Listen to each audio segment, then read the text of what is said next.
masyarakat kita gitu ya, yang namanya ibu rumah tangga gitu ya, ibu rumah tangga itu menjadi kaum yang termarginalkan. Dari orang tua yang berkualitas, maka akan lahir pola pendidikan di dalam rumahnya yang berkualitas. Rizki itu pasti, kemuliaan hiduplah yang harus dicari.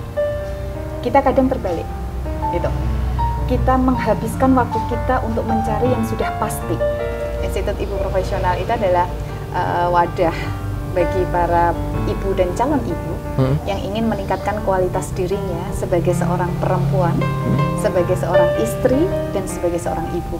Berarti untuk merubah suatu kaum gitu ya, untuk merubah pasangan gitu, maka mulailah dari diri kita sendiri.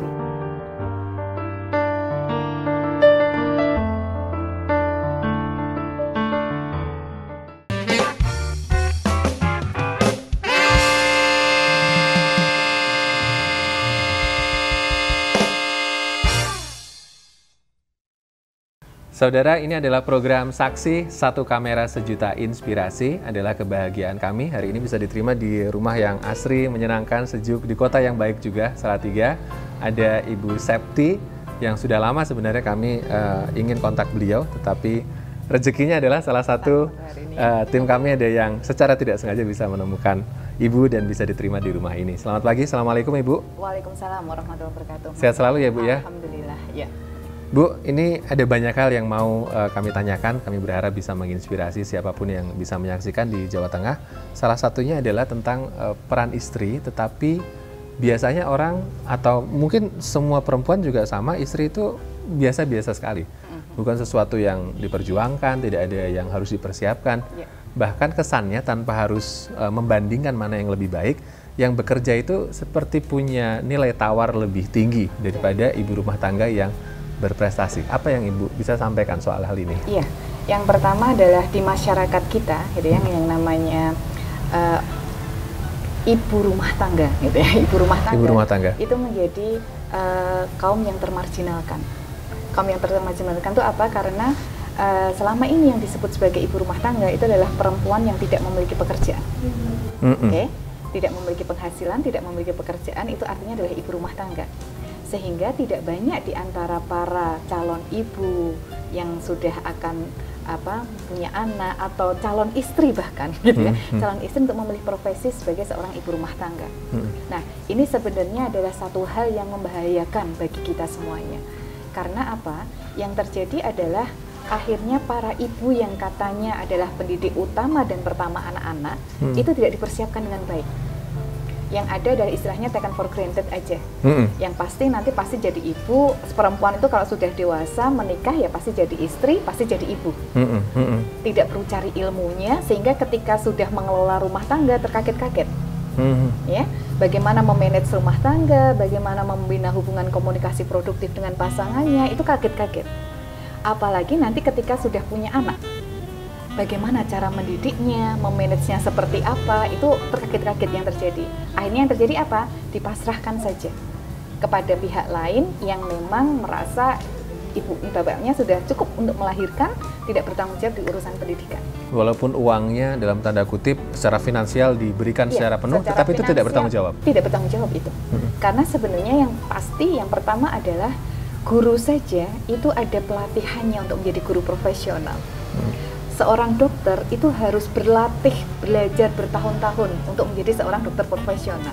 Nah, sekarang urusan keluarga yang intinya adalah dunia akhirat ini. Gitu ya. Dan itu berat sekali sebenarnya ya. Berat sekali untuk mengelolanya. Itu para ibu dan ayah, gitu ya, para ibu dan ayah itu masih menganggapnya sebagai hal yang biasa-biasa saja. Tidak dipersiapkan dengan baik. Itu. Berarti memang tidak datang secara natural gitu Bu ya? Nanti kalau jadi istri ngerti sendiri lah, kalau sudah punya anak ngerti sendiri lah gimana jadi orang tua? Bisa menjadi orang tua, tapi akan menjadi orang tua yang biasa-biasa saja. Padahal persyaratan hak anak sebelum lahir itu adalah mendapatkan orang tua dengan kualitas yang bagus. Itu hak anak sebelum lahir. Sehingga dari orang tua yang berkualitas, maka akan lahir pola pendidikan di dalam rumahnya yang berkualitas. Sehingga inilah sebenarnya modal dasar dari munculnya generasi bangsa. Kenapa kita sebut bahwa keluarga itu adalah tiang, ya, tiang-tiang negara gitu ya. Ibu itu tiang negara, kemudian keluarga itu adalah fondasi dasar dari terbangunnya sebuah generasi bangsa. Nah, di kita miss ini, keluarga ini tidak pernah dipikirkan dengan sangat serius gitu ya, serius banget. Ini harus dipikirkan, karena kalau keluarga ini hancur, maka bangsa ini hancur. Itu imbas ke depannya. Itu banyak tidak disadari orang. Banyak tidak disadari. Yang ada apa? Kita lihat aja, Mas. Suami istri berkolaborasi, gitu ya. Berkolaborasi dalam sebuah rumah tangga itu tidak menjadi sebuah tim, tapi justru menjadi sebuah gerombolan. Gerombolan itu 2 orang atau lebih kumpul dalam satu tempat, tidak punya tujuan. Tidak punya tujuan mau dibawa kemana. Mereka asik sibuk sendiri-sendiri dengan aktivitasnya. Nah, rumah ini hanya tempat untuk sekedar istirahat. Iya. Gitu. Sekedar istirahat, sekedar untuk melanjutkan proses generasi dan selesai. Gitu.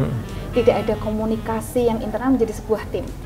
Sehingga keluarga ini kayaknya kumpul, tapi tidak ada ruhnya. Gitu. Tidak ada ruhnya. Tidak ada komunikasi lagi, sedangkan ngumpul aja sekarang sudah pada pakai gadget sendiri-sendiri. Iya, itu gitu sering kita jumpai kok. Ya, gitu kan? Tiga-tiganya itu pegang. Ngumpul, tapi semuanya silent. Iya, gitu. Betul. Semuanya silent karena asik dengan dunianya masing-masing. Di dunia offline asik dengan dunianya masing-masing, tidak ada komunikasi. Di dunia online mereka juga asik dengan dunianya masing-masing. Betul, gitu. betul. Nah, ini sebenarnya ini adalah darurat untuk negara kita. Jadi nggak perlulah kita demo masalah korupsi, nggak perlulah kita mencaci maki orang di mana-mana. Ya. Kalau kita membuat keluarga kita sendiri menjadi berkualitas, dengan sendirinya negara kita akan kuat. Betul. Maka perjuangannya adalah kalau ingin membuat generasi ini kuat sekali dengan kualitas yang tangguh gitu ya, unggul, generasi unggul, maka bentuklah keluarga-keluarga yang tangguh dulu. Kalau keluarga-keluarga ini tangguh, maka nanti ke depannya membuat sebuah komunitas gitu ya, komunitas sebuah bangsa itu menjadi sangat unggul. Itu.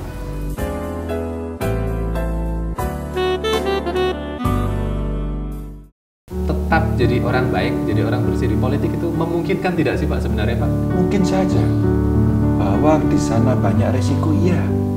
Bahwa kemudian orang di politik tidak bisa sempurna 100% seperti malaikat, iya. Tapi kalau orang baik hanya menjadi penonton, maka dia menjadi penggerutu-penggerutu. Maka kalau orang baik mau masuk, dia sedang menguji dirinya sendiri. Akankah yang ada di dalam hati dan pikirannya itu bisa dia laksanakan? Jadi bukan politiknya yang kotor, politik selamanya adalah suci. Orang-orang baik harus ikut berpolitik agar politik itu berjalan dengan baik. Sebenarnya banyak hal di Republik ini di mana institusi-institusi demokrasi, baik itu pemerintah, legislatif ataupun yang lain, mereka ini melakukan atau membuat kebijakan-kebijakan yang positif. Hanya seringkali ada problem itu soal komunikasi. Realitas di media itu seringkali juga berbeda dengan realitas yang sebenarnya. Ini yang masyarakat juga harus pahami. Ya, kadang bad news is good news ya Pak ya? Ya, betul.